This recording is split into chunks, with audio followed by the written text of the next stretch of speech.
That would have been so awkward. Sure. It does. That would have been terribly embarrassing. Nice fabric, it's got some texture. It does. One of us would have had to change Mark for sure. Never change. Would have been weird. Okay, guys, we're gonna get started. So I just want everyone to know that this is going to be a very like conversational based training. They're not like, we're not teaching you, there's no presentation, there's no nothing. We're gonna be talking about a shifting market. Everyone sitting on this panel has experience in that, but feel free to ask questions and contribute and all that kind of stuff. And yeah, so just feel that you can interact. Do you want All right, I have my questions on my phone, so if you see me looking at this a lot, that's why. I think you should direct a lot to Stuart because he's got notes. Oh, great, perfect. So You guys know the questions.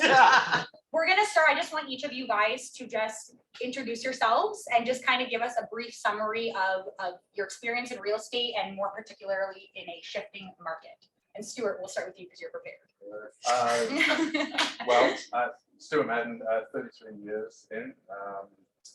Shifting market, I guess, been through quite a few changes. I think the most notable, Marvin, was 1990 to 95 when the prices dropped roughly 25 to 30% over that 5-year period. Now it's a lot more volatile, right? The changes happen so fast now. We've got, January, February went up, I think 10, 15%, and now we're down 10%. So, yeah, it's just it's trying to adapt. I think know your client. I don't want to get into things that I was doing back then. We'll get into that. Yeah, Just okay. yeah, perfect. Okay, so Vincent. Yes, I'm in the business for 8 years, so less than Stuart, and I experienced that similar shift I find 5 years ago in 2017. So definitely helps me now knowing that I've already been through. I don't know if it's going to be the same, like we don't know where this is going to go, but if it's right now, it looks very much comparable to 5 years ago. Melissa? I'm Melissa Taylor, and I've been around 11 years in real estate. The shift would be 2017 that I went through. It was kind of grow, and then 2017 happened. I was decimated in 2017. I mean, I was left upside down. I had taken an advance on a commission that didn't close. I mean, I literally and owed my brokerage all of this money plus my cap at the particular brokerage I was at, which was this one. And then now everything is so much brighter. But it was huge. It was really, really huge. And I know we're going to talk about it, but going through that, did it help me? Yes. Did I learn a ton? 100%. So I'm excited to talk about that. That's awesome. Isn't it? Hi. How's everybody doing? It's awesome. Martin Alexander. I've been in real estate for 30 years. Stuart and I go way back, locally too. I am the founder of this company, and I'm also the owner of Keller Williams offices in Ottawa. I think, today I'm hoping that you'll learn some techniques and just kind of calm everybody down a little bit in terms of what may or may not happen. As Stuart alluded to, there's been quite a few shifts, if you will.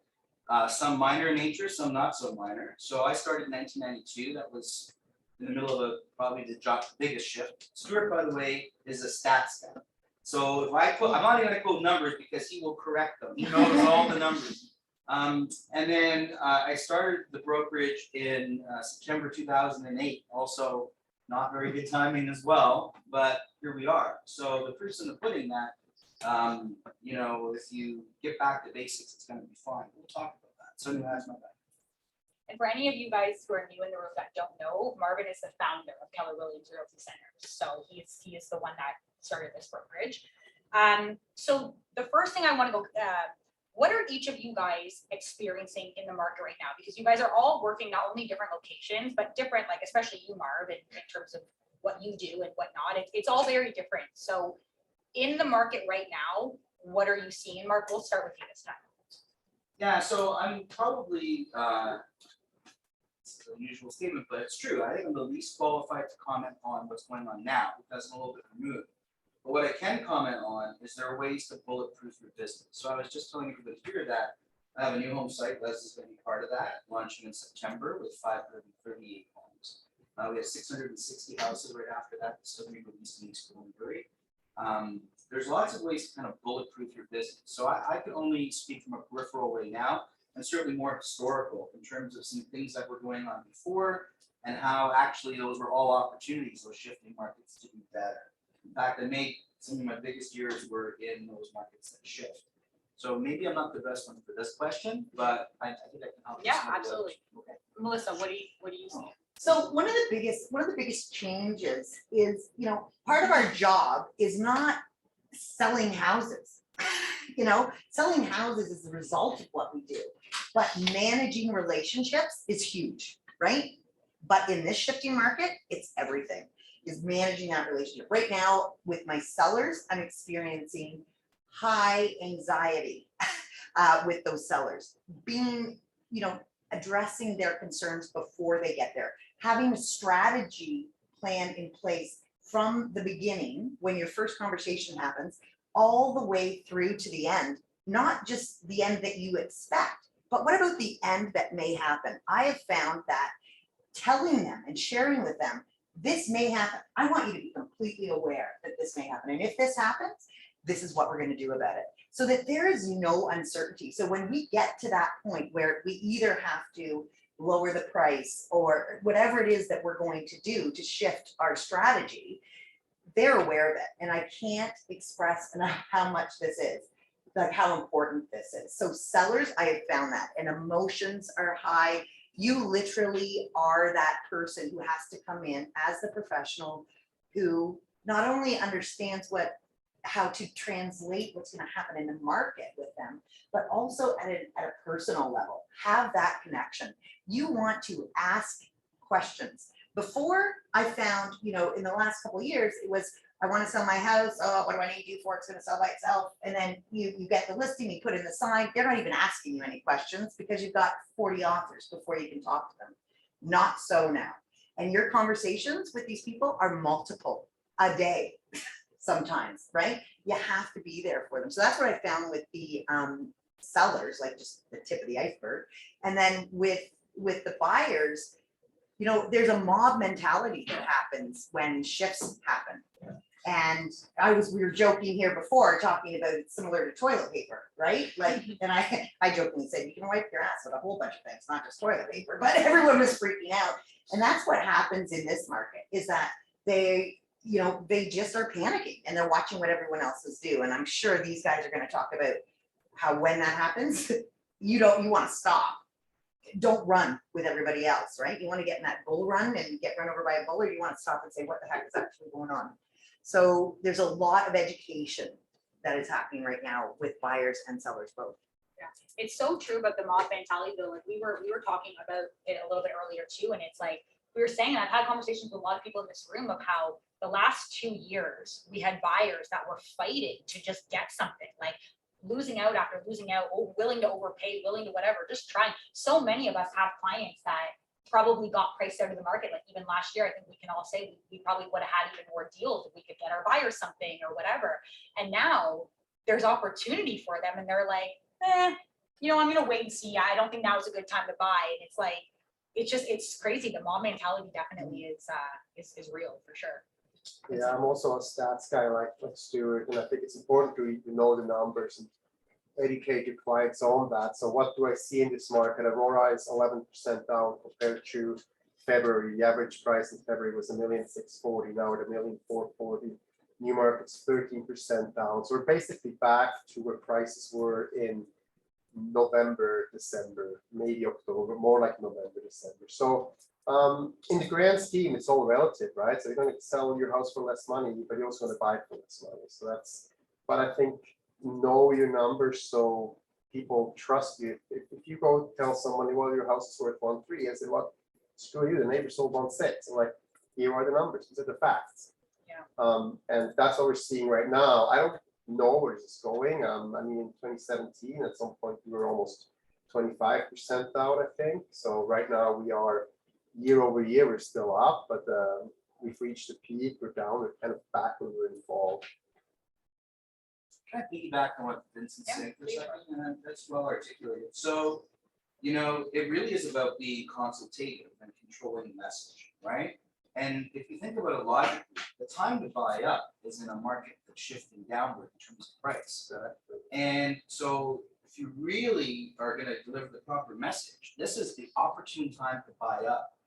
People are focusing too much on what they can The sell their number, house. And yeah. if the other market is bad, I don't want to sell in a bad market, but stop. What are you looking to do? Are you looking to move to the cottage? Sure, you shouldn't sell right now. Are you looking to move up to a $2 million house? Then your gap is getting smaller right now. This is a Correct. great opportunity. And there is no, you have to convey to them, there's no such thing as a bad market. There's a buyer's market and a seller's market, and there's a balanced market in between.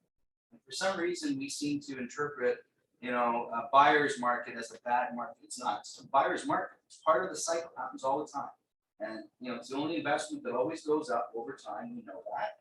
So smart money is actually buying as the market pricing shifts down. That's what happens. Can I just add something on that too, because you make an amazing point. Say it again, please. And- You can stop right there. That's wonderful. One of the one of the things to piggyback, now look at where my mind is going. So one of the things to piggyback on what Marvin is saying is asking them, you know, don't be a preacher. And that's what I find. Ask them, what have you heard? One of the things the first things we ask right now is, what have you heard about what's going on in the market? You know, I know a lot of people are confused. Find out, don't assume that they're thinking one thing or the other. Ask what it is. And then once you've asked that, ask them, interesting, you know, I've heard that too. Where have you heard that? Find out where they're getting their information and who they're listening to. That's going to really help you in that, you know, consultation that you're going to do with them and to direct them, because you don't want to negate. They're hearing it. So to them, it's real. Then have your stats and have your things to show how it's changed. Yeah, that's great. Stuart, going back to the original question of what are you seeing in the market Yeah. right now? It's weird actually, because I'm finding that the higher the price, the more showings I'm getting, which is really odd. I've got a house of 700, and I've had one showing in a week and a half, and then another one at 2 million. I'm getting like 5 showings a day. Wow. So but what I believe it is, my opinion is that the Canadians, that the first time buyers, they're sitting back waiting, whereas it's all this foreign money that's still coming in. One I sold yesterday, it's a long closing because they have to keep the money from Iran. They have to keep the money in the bank for 90 days to prove that it's not dirty money. So there's still a lot of money coming here, and it's in the high-end properties. The other thing that I want to mention is that in my 33 years in the business, the first house I bought was in '86. Interest rates have dropped ever since, and now they've turned. So there's a big shift that's happening, and interest rates going up further. It's going to change the market in a market that I've never seen in 33 years. So there's going to be opportunities that'll lead to. And I can get into that now, or you might have a question on that later. Go ahead. So in 1995, the price of houses dropped to the value of the mortgage. I was selling houses 0 down, CMHC paid, so that the seller didn't have to pay discharge penalties to get out of the mortgage, because I could get buyers to take over the mortgage. They saved CMHC fee, so there's no, and at the time you could assume with no qualification. So 0 down, no penalties for the seller, and the buyer got the house with nothing down. So there's some interesting times, and that's going to happen now as mortgages drop to the value of the house, or the value of the house drops to the amount of the mortgage. And the interesting right now is that with mortgages, some of those people have mortgages at 1.99%, 5-year, and someone could take over that mortgage now, perhaps with 0 or minimal down, and instead of paying 5%, they'll get a 1.99% mortgage. So it's going to lead to opportunities that you've never seen. Back in 1995, did it result in a lot of people, you know, because you said they didn't need to be qualified to take over that mortgage? Yeah. Did they default or?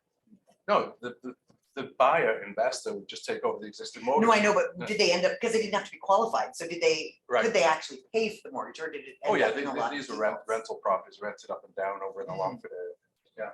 You know, I'm thinking back to that time too. So And we always have this conversation, oh man, had I known, right? I mean, Yeah. it's pretty, over it's dry, those investment semis, I'm not gonna use the term, but you know which ones I mean. Rhymes Market with Heights. hatch, yeah. Yeah. Market Heights. Yeah, Newmarket Heights, yeah.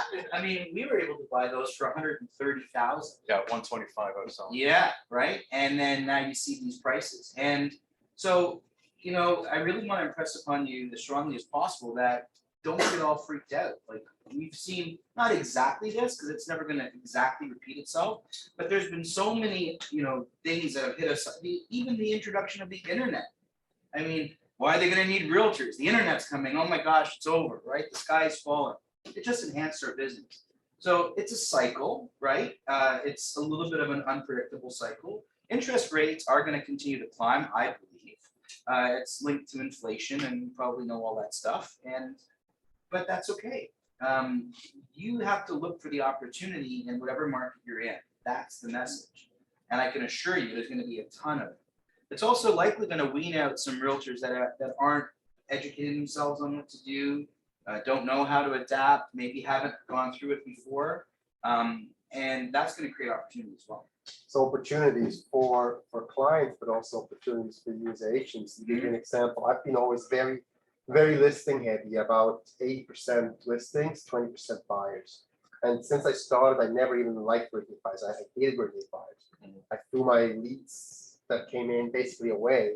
But now I'm shifting because now I say, okay, there's an opportunity for me. I can capitalize on these leads and I can start working with. I still don't really like it too much, but I can make money I'll now give you from my it, card. right? So now I'm starting to actually convert buyers, what I've never done before, and yeah, no, I'll put a bit more focus on that, and I'll make money.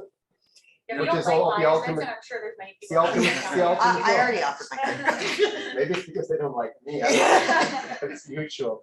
No, but like I said, like it's yeah. If you're more of a listing heavy person, maybe you shift a little bit and work a bit more on the buyer side because it's definitely more fun working with buyers now than it would have been 3 months ago.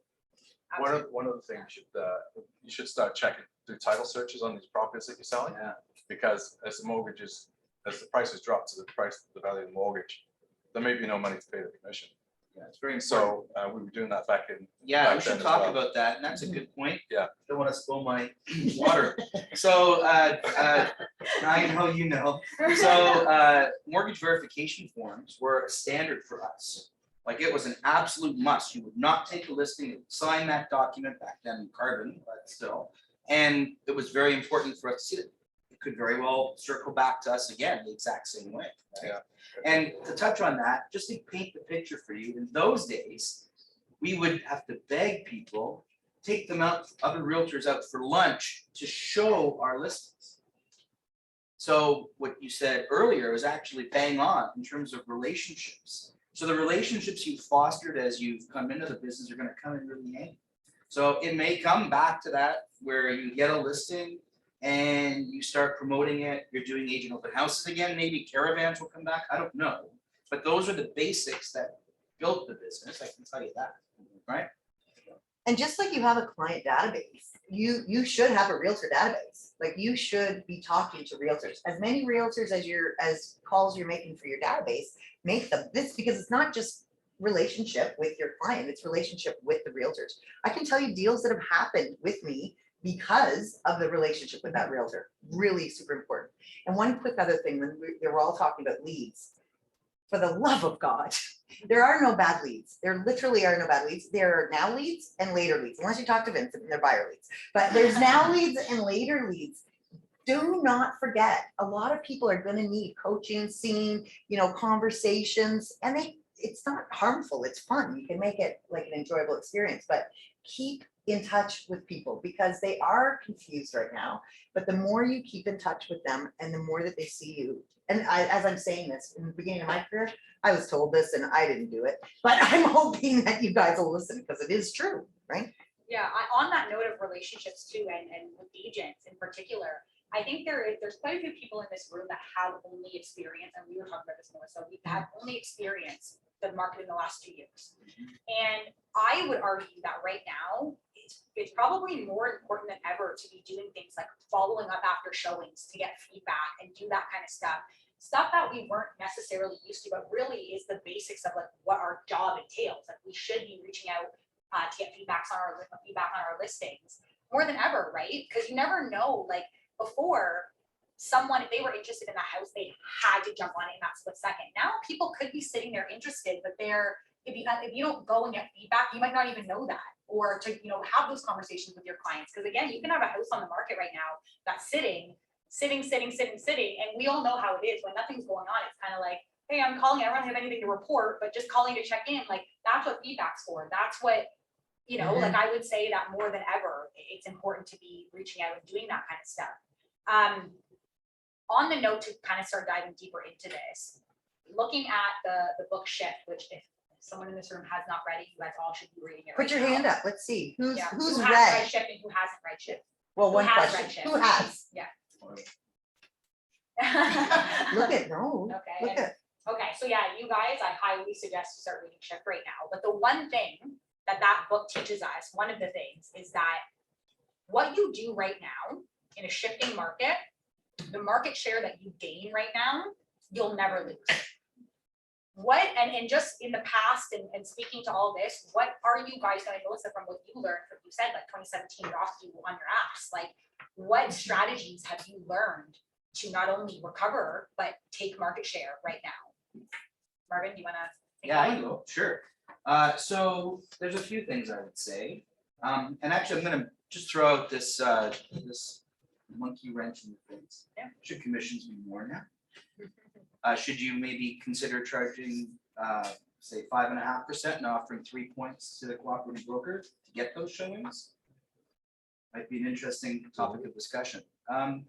So basically, it's relationship based. That is the key. It gets you through these sort of things. It is still 20 conversations, a day, a minimum, in a meaningful way about real estate. Do the math: 20 conversations, 5 days a week, 100 conversations a week.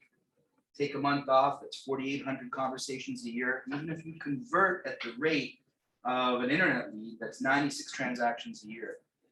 So it really is getting back to the basics. People do have to buy and sell in any market for a variety of reasons. So you need to be the conduit to help them buy or sell. So I assure you, the market doesn't come to a full stop, and there will be even more opportunity for you in a market where people don't know how to deal with it. So for me, what I did when I started, I didn't really know any better. I needed to make a living. So in my first year, I did 35 transactions in that market. And then my second year, I was rookie of the year with Remax. And it was really all what I told you. It was about getting out there and speaking to people and finding the people that wanted and needed to buy or sell. And trust me, they will all still be out there. You just have to go about it maybe a little bit different way. And, and that built to whatever, I was able to do in later years, which was a lot more than that. But that's the foundation of it all. It really is conversations and relationships and educating people, being consultative, and controlling the message. So as realtors, we tend to overreact in every direction. First little glimpse of prices rising, oh my God, and next thing you know, the vultures come out and the prices go up in multiple percentages. And then first little glimpse of maybe some kind of correction in the market, oh my God, the sky is falling and things drop. We are the conduit to that to some degree. Of course, the media is as well. But the message I'm trying to say to you is the basics will get you through this and actually help you excel and not relinquish that market share. But it is going to take relationships. It's going to take conversations. And as you said, twofold: relationships with clientele or potential clientele, and relationships with realtors. It's going to matter. We'll see. Wow, I think that's so powerful. The basics will get you through this. Mhm. That's really powerful. And Barb, just off top, back in your earlier years, rookie of the year, your second year, what did you do for lead generation? Different than now. So I back then there was a lot of FSBOs, right, Yeah. for sale by owners in the newspaper. So I started with those because I figured they had a need to sell. So I did a lot of those. I held networking events, which were kind of cool. So what I would do is we have a room here you can use for free, right? So I would have relationships with people that own businesses, and if I liked them and I thought they were good, I would invite them to come and speak at these networking events. And I wouldn't even make it about me. I would just say, okay, we're all here. You've got 3 minutes. If there's 10 people invited, it's going to take a half an hour or whatever. Tell us all about your company, where you are. I think you're awesome. Blah blah blah. And you don't even talk about yourself. And then at the end of the 30 minutes, you say, okay, now everyone can mingle and so on and so forth. But by virtue of connecting those people and being sort of middle of that sphere, it's amazing how much business comes your way. So I didn't, when I came to Newmarket, I didn't know anybody, 30 odd years ago. So I had to start forging relationships. So I didn't just think in a singular way in terms of residential resale. I expanded it to businesses. I also learned other parts of the trade like land development, new homes, and that also helped a lot too. Wow. Be intentional. Be intentional with what you're doing. If 2.5 months ago, you were trying to set up the perfect website, if that was taking up the most of your time, ditch it, is my opinion. Get on the phone, get in front of people, talk to people, have a conversation. I love Ben yesterday. And he was like, if you are gonna cry because you don't have any money, like suck it up, lollipop, because just go talk to people, right? So whatever you are doing, we are all, habits of that. Like, oh, I gotta have the prettiest website and I gotta do all of this is not the time for that. You need to get out there in front of people and you should be doing it every single day. When you walk into a store, you should be saying, where's the opportunity? Where's the opportunity? I remember I was sitting in a DMV line and there was this little old lady in front of me and I struck up a conversation and yep, she was thinking about, it didn't start about real estate, but yes, she was, we talked about her house. She was just recently widowed and oh, she makes these beautiful things. We went from the DMV to her house. Okay. I did buy a couple dresses from her. They were pretty good, but where is the opportunity? We forget that everyone, they're just like us, they're people.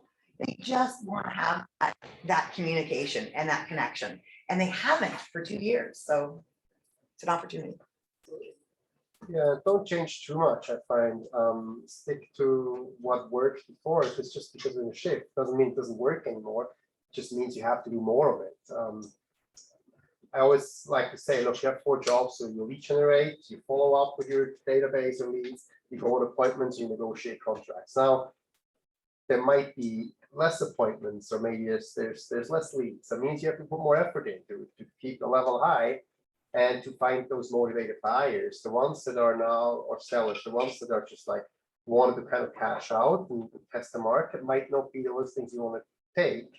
So you want to find the ones that are really, really serious. And the second more practical tip I'd like to give is it's in a shift, it's even more important to keep a really, really good relationship with your seller.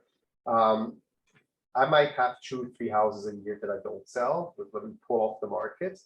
And there's about a 50-50 chance these people go with someone else, or they're going to come back to you in a year or half a year. So you've already put money in there, you already put effort in there, and the listing didn't sell. The last thing you want is that they listed someone else 9 months from now. So keep that relationship top priority, and because like I've had listings that we sold them a year later, we sold them for more, everything is great, they were happy we didn't sell in the first place. But keep your relationship with your sellers top. So what type of things would you be doing, like, in that situation? So you had a listing, it didn't sell. I How do you think get after the listings on the house, 2-3 weeks, and things get a little bit like turn, right? I mean, conversation is super important, not something I'm the best at, but keep checking, keep analyzing the market, involve them, have them almost become an expert themselves by educating them. It's like what do you say, the teacher or the student becomes the teacher, to the point where they're so knowledgeable, and it's almost like symbiosis between you and your client. You kind of like, you're in this together. And when the point comes, when the seller says, look, I've had enough, and let's just take it. Don't fight it, go with it, and keep in touch nonstop after. And by the way, this house, we say we went for that, just so they trust you, and they have no doubt if they ever want to go back on the market, you'll be there, the go-to. Last thing you want is them being mad at you or thinking it was your fault it didn't sell. And you will think that automatically. Always. You will think that. Can I add something to you? Because with, you guys are stats guys. I was exactly the opposite. Stats are useless. They don't, are you crazy? They fall in love with me. They don't give a crap what's going on with that. And I am totally opposite now. So now, like we say, follow up. And the way you said it, that's what I use, is the percentage. Do the calculation, know what the market is changing by percentage, be able to name these numbers off. Provide that to them every 2 weeks. What has been the last week? Like Vincent is saying, it's just so important. May I make two comments? So, Yeah. first of all, I think Vincent's business, the way he's been trained, is basically bulletproof. So you're not gonna really see a ton of different, in fact, I think you're gonna gain more market share in the way that you do your business and your discipline. I think it's excellent. What I would add though is, in response to the question, I believe in doing mini CMAs every 2 weeks in a market like this. And often what it does is it takes the blame off of you and you show them it's the market. So you can say, look, since the time we've been listed, here's it. I want to come and see you, by the way. This is not an over the phone or a text thing. Go see them and say, look, there's been no sales. Or there have been sales, but this is obviously if somebody else chose to sell that other property, it must have been a better value in their mind. And call the agents if they showed or didn't show your property and ask them why they chose that or why they didn't show your property.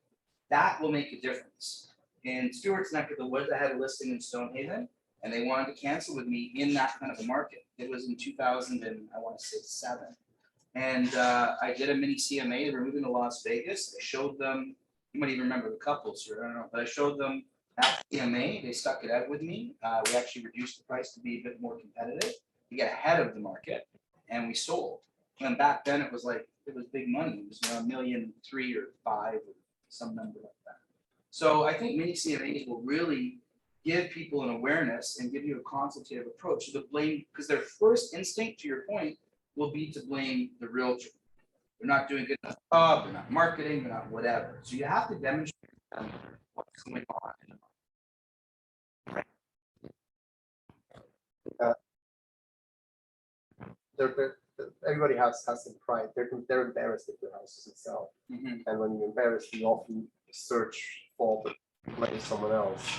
So by doing that, you can let them know, hey, it's not your fault your house isn't selling. Your house is, this is the market. The market is just, and by supporting that with actual data, that kind of alleviates that embarrassment or away from the seller, and it makes them feel better and bigger chance that they stick with you. Numbers don't lie. I didn't do that in 2017. Yeah. I did not. I got fired by my sister. So I'm bitter about that. I got fired by another client, and you know what both of those people did is they got another agent and they lowered to Well, exactly yeah, where I told them. Always happens.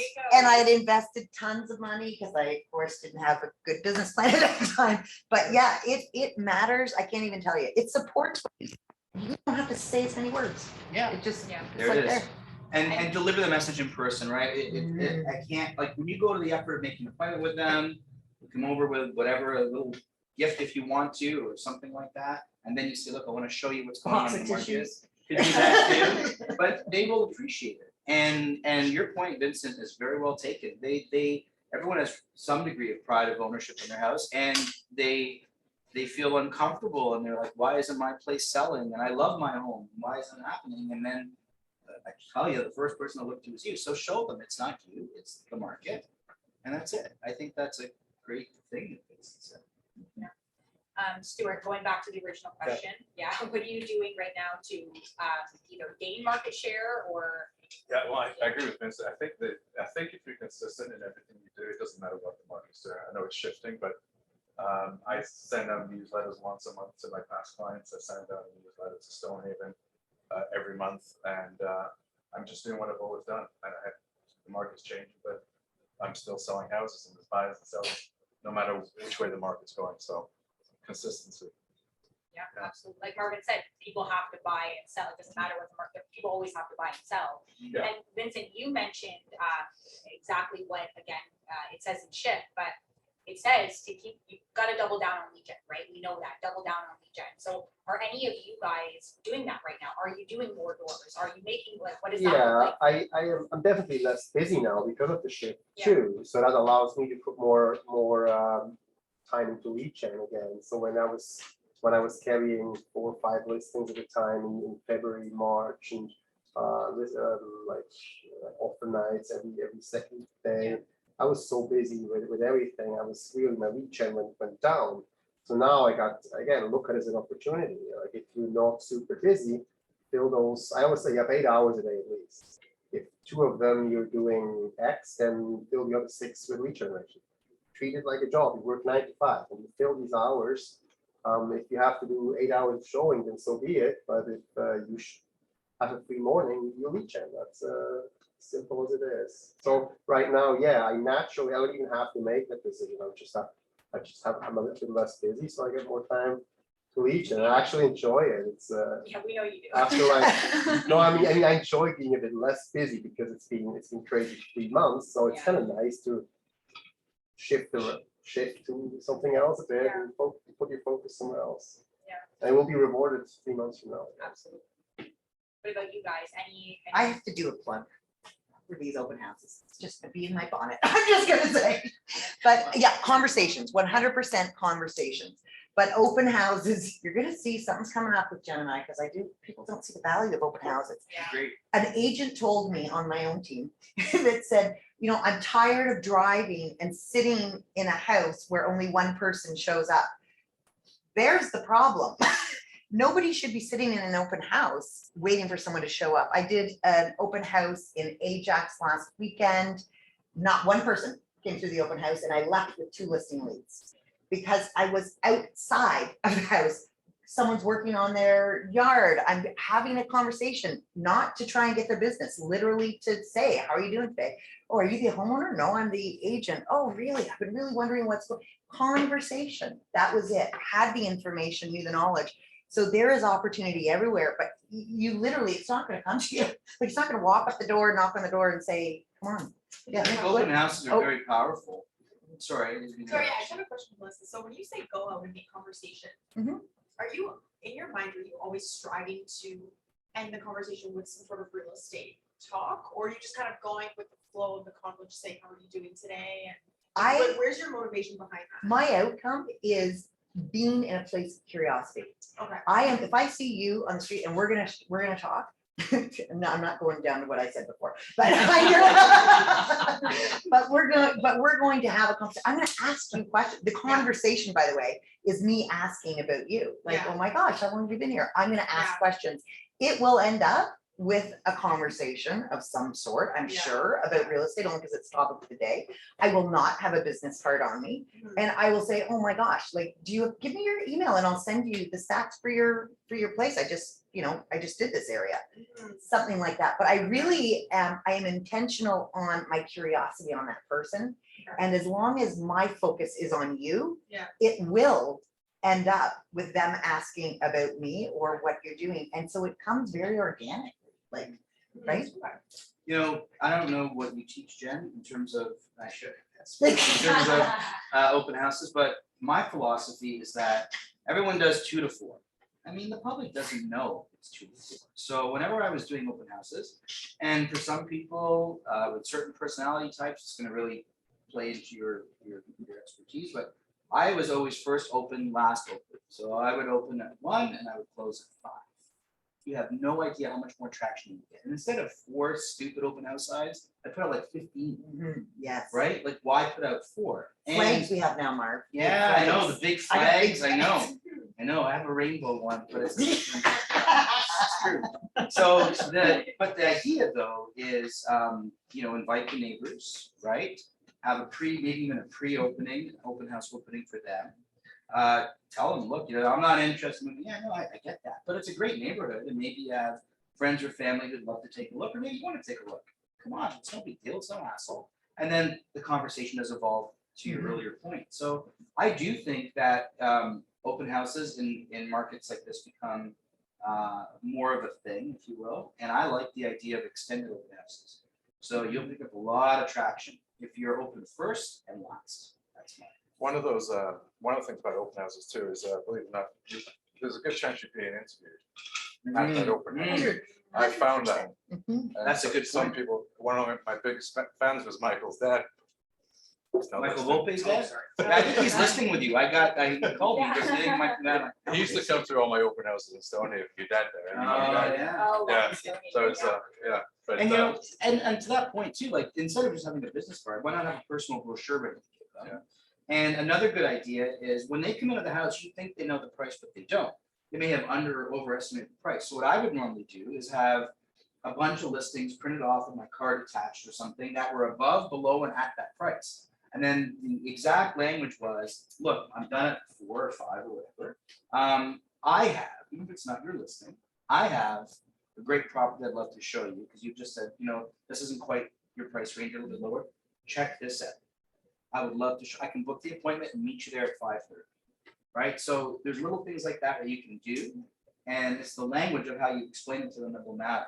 If you just say there's a listing over there, they'll feel they can go with any. But if you say, I have a listing I'd love to show you, this is an awesome listing. I printed it off because I'm so excited about it, that kind of And stuff. your name's on it. We Yeah, do the and- same thing. Yeah, and your name's on it, right? So, And sold. I bring the comps too, Do to that. justify this price, right? So they can see that as well. Jen, Yes, Jen. Can I add into this? sure. I'm not on the panel, but, Please. I know there's a lot of younger agents in the room, so speaking from a point of starting in real estate at a very young age, Mhm. I built my entire business at the beginning from open houses.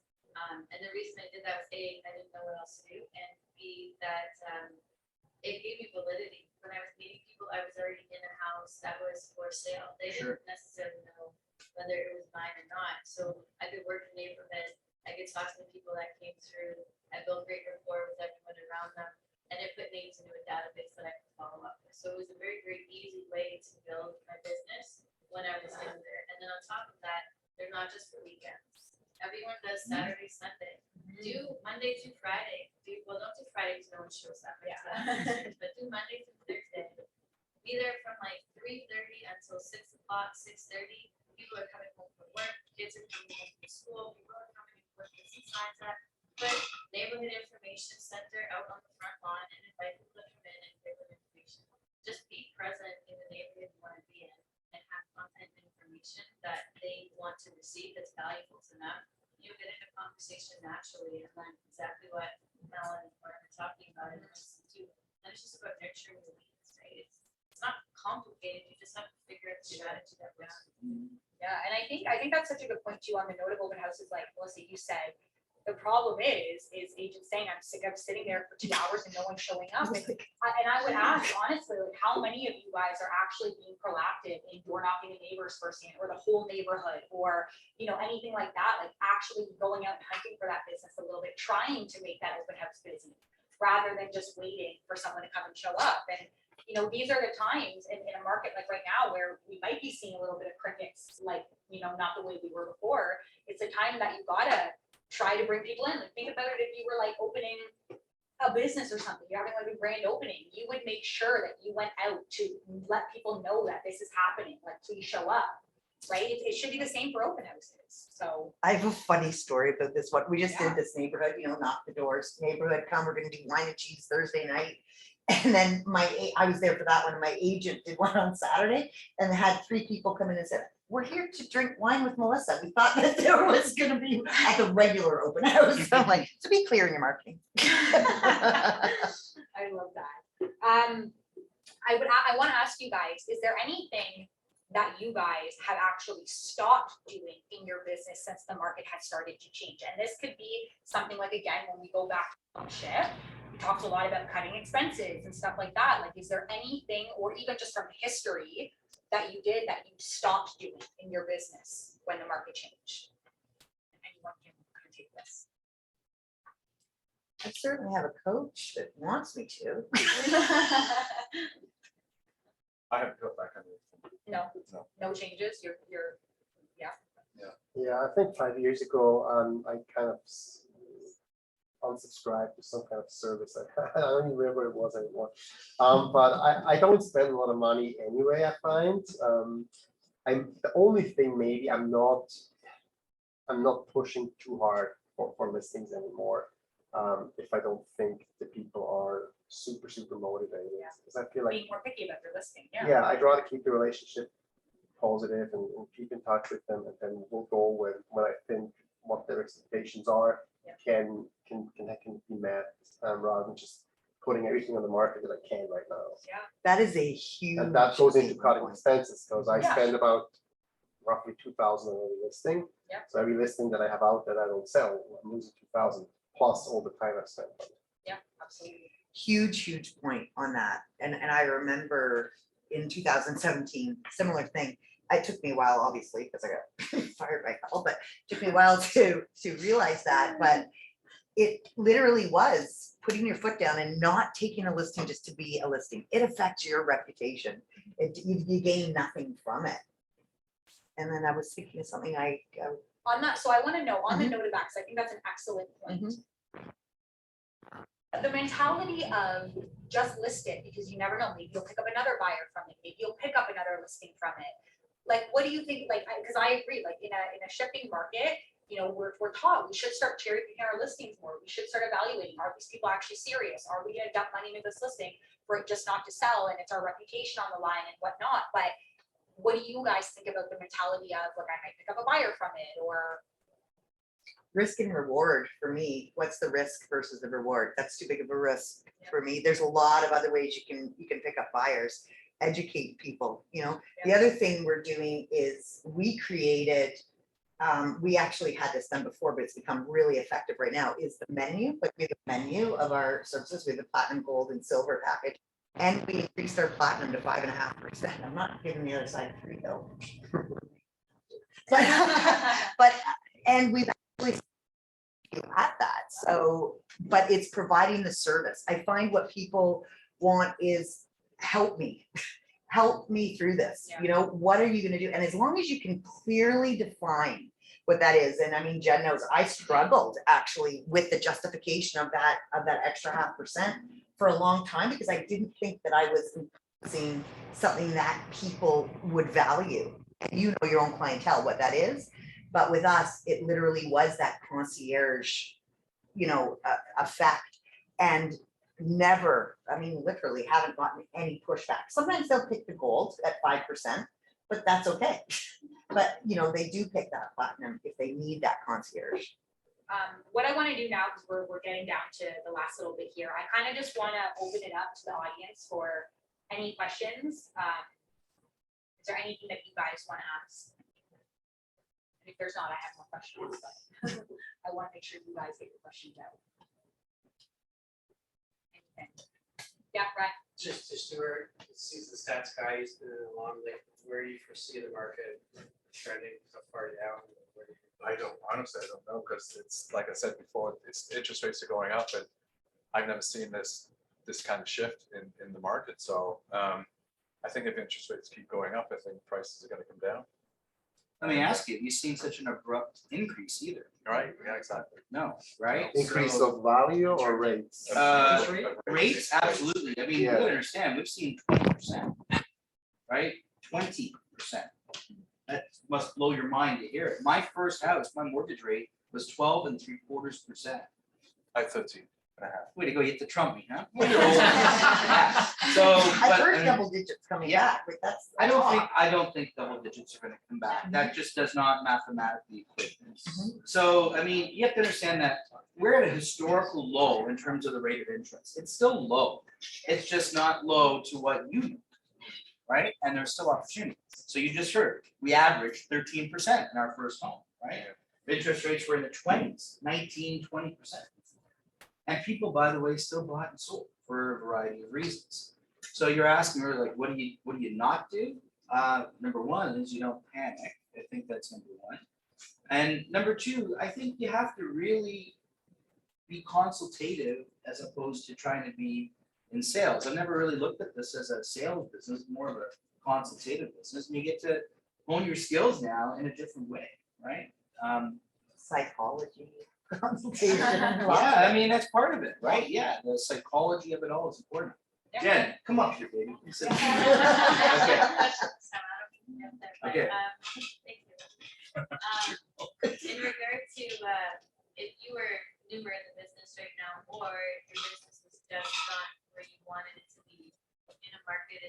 shifting, what is the one thing you could do based on your experience over the years, all the different things you've tried, whatever, what's the one solid basic thing that you would be like, this is what has to happen at this moment? And not just lead gen as a generic answer, be specific. You know, one thing that I did back in the 90s was my entire database was built on investors in the Longford area. I went to the town office. I went to every single property, found out who owned the property, what their actual address was. I wrote letters to them, consistently sent them stats every month, and my entire database was built on the Newmarket Heights. It's easy to do. They're pretty motivated investors. It's numbers. That's it. There's no emotion. I'm gonna tell you too, so so my second deal was actually with Stewart, at the time, Stewart. And they literally had a stranglehold on that neighborhood by doing whatever it is that you were doing. There's an example of what it was. Yeah. Right? And it was, and some of these guys were in Africa, some were in Toronto, and you know, at the time, I was scared of Craig Proctor because he was God, right? And so I reached out to these people that lived in other areas that didn't know who Craig Proctor was, and yeah, we controlled that area, the two of us, and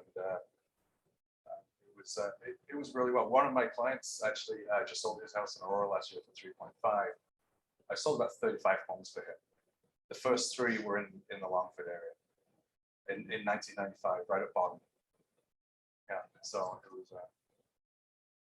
it was hard work though. Town office, like going through the land registry, like all How did you get that? How did you end up getting that? I tried to find that. Well, it was a microfiche back then, but Yeah, remember now that? it's yeah, now it's It was a what reference? It's a Microfiche? machine that you put this Oh my plastic God. thing in. Pardon? Yeah, I understand. Don't let me go to ditto machine, because then we're getting really deep.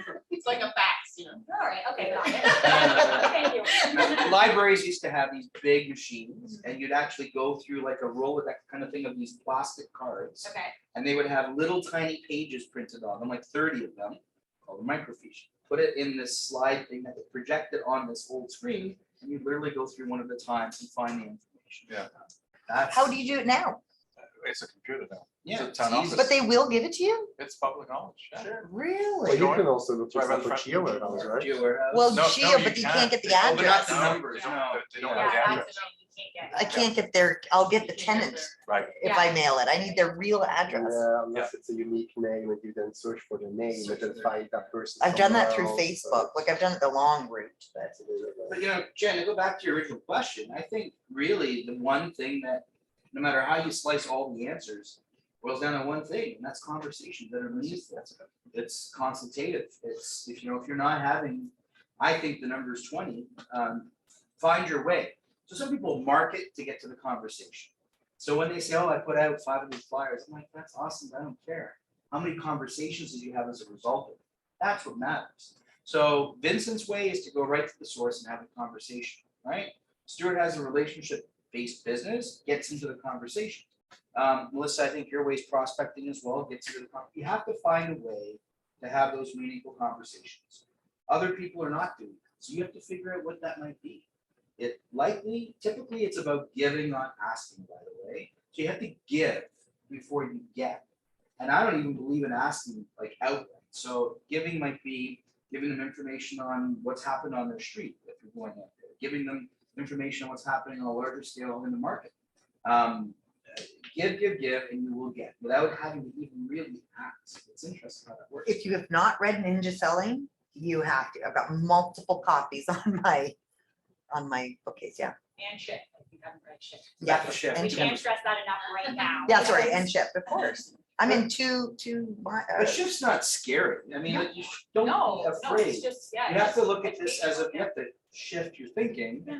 Thank you very much. I worked on that earlier in the shower. You have to shift your thinking to be about looking for opportunity in a market that's maybe a little foreign to some people that have been in the business under, let's say, certainly under 5 years and maybe. But be excited about it. Sorry, Stuart, be Yeah. excited about it because there's opportunities now that there were not for the last 2 years. It's pretty exciting. For those buyers that you've been like banging your head against the wall with and not being able to get something, like now's the opportunity, right? Stuart and Maddie there too.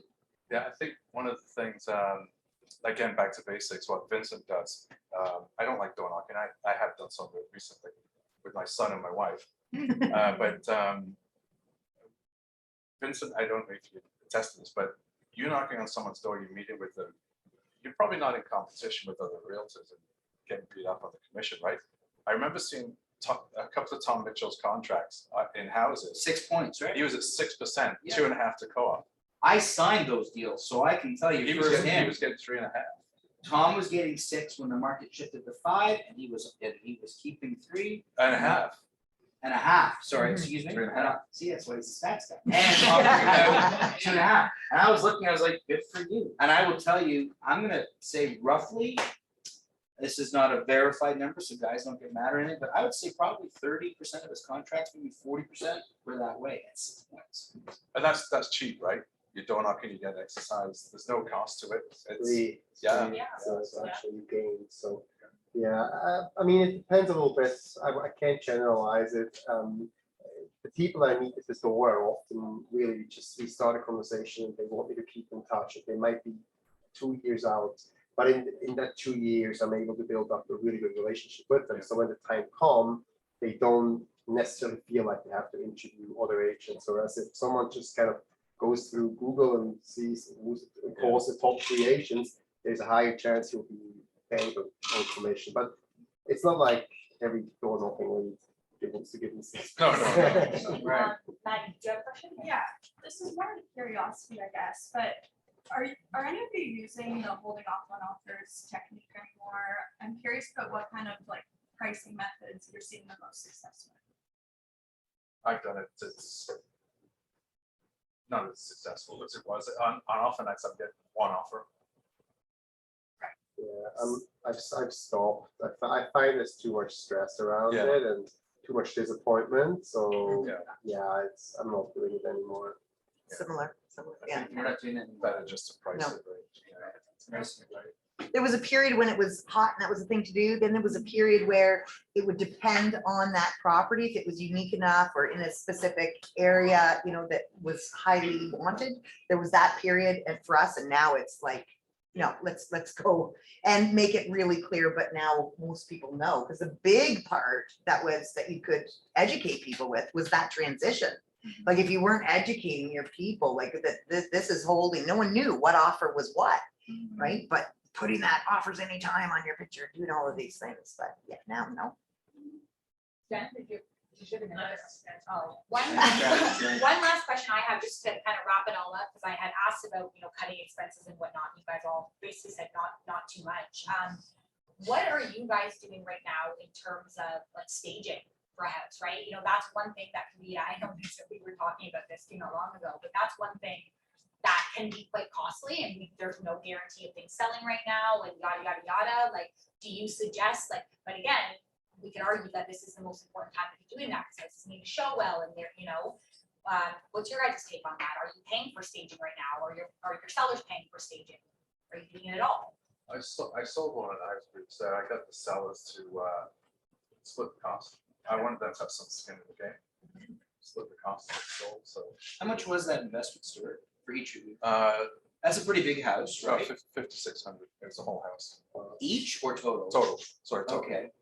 Yeah, I just staged a condo in Toronto. That was 3,500. But that's the 3rd deal they're doing with me, and they bought already and moved. So I know they have to sell this place. Yeah. So you made the investment. I covered it all, yeah. But generally, I'd be very I don't like spending money on staging. It really is. Drives me nuts. It does add value if there's so much inventory. Like if your house stands out, there's a higher chance you sell. But again, if someone's not 100% set on selling, then I would really be. I try to spend as little as I can. Yeah, because now is the time, again, for any newer realtors in the room, it's a different feeling when you experience a listing not selling. Like in the last 2 years, it's for sure gonna sell, It's a no guarantee, problem, yeah. it's quick and it's a quick turnaround. But now you do get more into that time of something actually may not sell, and you may actually give money. And sorry, just to wrap it up, Stuart, how do you have that conversation of asking them to have some skin? Well, first of all, I get the stages. It's gonna get a quote and then tell them well, the core is to see the reaction. Yeah. Right, and you know, one I did that with on Carroll Avenue. It was about the same cost, about $6,000, and they said, well, you know, we think we'll stage it ourselves, and they did. It looked great, so no cost to me. They just said, you know, like, can you help us out here? I said, well, look, are we selling or are we not? I said, well, we're selling. So I'll split the cost with that. You got skin in the game, I got skin in the game. And You ever had pushback on that, where they say, no, why don't you just cover it all? well, I did it on one on 2nd Street. I don't know if you remember the one overlooking the lake. It cost me about $17,000, and that was basically my commission. To stage the Did house. it sell? But it was because was it the Eventually. cumulative cost That's why it cost me afterwards? Time, It's time. because, yeah, when It was- if it doesn't sell usually per month, you Yeah. pay what the cost has for it. Yeah. So that was it. That's it. That's pretty Oh. helpful. I'll tell you, in that 2017, oh no, it wasn't 2017, it was another one. And I had nothing in my contract. I paid the staging and I had no stop on it. And I was 10 grand into it. They took it off the market, listed with someone else, and I lost 10 grand in the hole. So now we do have a setup. We do pay the first month of staging. They're very well aware that if it rolls into another one, it's up to them if they're gonna pay for it or not. If the listing comes off, if they take it off, then they reimburse the staging. And then if they do our top percent, we will sometimes advance the money. They're paying it back in contract, but we'll advance them money to do any renovations if they don't have the money. But yeah, Is that a side, how do you? I put a schedule in the listing agreement. That's the There's a right way to do it. schedule. by the way. Yeah. Do a schedule for this agreement, so it ties into that. Yeah. This isn't really staging, but one of the things to consider now is take more time in wording the listing. Invoke interest, no typos. It's an ag, right? So, I mean, you see so many abbreviations and ridiculous, take your time, compose a great listings. And you know, do the right, you're gonna become more marketing experts now, I believe. But certainly the listing is a good starting point. It needs to be well worded. Take your time. And by the way, use that. If you're in competition, I used to always bring up other, especially if I knew who was going, I'd look for their worst listings. And I would say, now look at this, and I would highlight all the things that they have done maybe incorrectly, or they haven't filled out all the fields, or there's, you know, spelling errors, and I would show mine. And the one more thing I would say is you need to protect your stats. So my program, when I was really actively selling, was every 2 weeks, we're gonna get together, and if the house isn't sold, we're gonna do a few different things. We're gonna do the CMA, and we're either gonna relist at the same, cancel and relist at the same price, or we're gonna cancel and relist at a lower price. And if you're not happy with either of those, then we're gonna take it off the market. But that's right up front. And then my advertising, you may remember, was that I've never had an expired listing, ever. So my marketing ploy was 100% sold, no expired, with an asterisk or whatever, no expired listings. And I think guarding your stats is really important. And what happens is, if you cancel and relist every 2 weeks, your longest days of market would be 14. If you cancel and relist and you reduce the price, you're likely going to be somewhere about 100% or close to it of your asking. Those stats matter. So most realtors will let it expire or run for a long time. Every 2 weeks is important because you get to go back, meet with your realtors and your clients rather in a market like this, and you get to do another CMA and you get to protect your statistics. So at the beginning of the listing, you have them buy into your program of it being every 2 weeks. That's what I would highly recommend. Don't feel the cancellations one. Had a few cancellations. Yeah, I've had cancellations, but no expired listings. You had to point that out. Yeah, and I know Stuart watched, right? So I knew it. So I was like, okay, the wording is no expired listings. Yeah, I know you watched this. I know. That's amazing, guys. Thank you so much. Is there any final questions that anyone wants to ask? Anything at all? No. Maybe one thing I'd like to add, Yeah. depending where you are in your year, no one can go 100% all 12 years around. You burn out. I noticed it myself in my beginning. I always had super strong springs, and then I was done and had 0 deals for the rest of the year. My fall was always terrible. My spring was always awesome. So you need to take breaks. Maybe that's a good time. Again, I'm not saying stop working, but maybe now, like that's how I treat it for me. It's a bit of an opportunity to kind of just take things a little bit slower. I still do my lead gen, but I can take my more time off. So when things pick up again, they might pick up sooner than we think. As inventory will thin out in the summer, buyer will realize where things are, and maybe we'll get hotter in the fall again. You'll have the energy, and so again, search opportunity. This might be an opportunity to just kind of take it a little bit easier, because again, you can't go hardcore 12 months a year. No one's able to do that.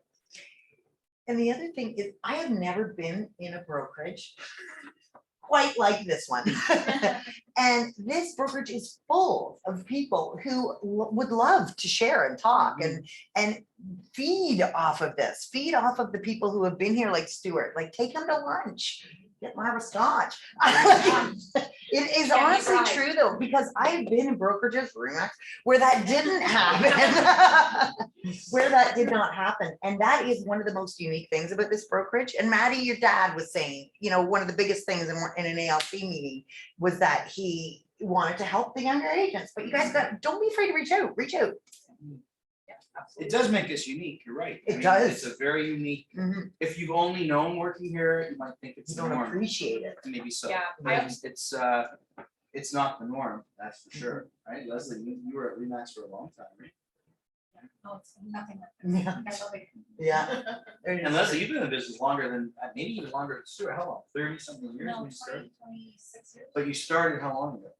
when I was 21, so I'm 15. Okay, I'm not gonna add that up, but I can do that. And there you go. Wow. That's incredible, but yeah, I always say that I feel like Keller Williams attracts people with an abundance mindset. Like we very much know there's more than enough business to go around for everybody. Your business doing well doesn't mean mine can't do well, so we are very much willing to share and help and support, whereas I feel like a lot of other companies attract agents that have more of a scarcity mindset. They don't know where their next deal is coming from, so everybody's competition to them, everybody's a threat, and it does breed a completely different just environment and mentality. And yeah, but take advantage of the environment that you're in, like lean on people, ask questions, like it's everything for sure, especially if you're new and you've only ever experienced one type of market. Like now's the time that you need to absorb as much knowledge as you possibly can. So it's really important. But thank you guys so much for your time. This was incredible.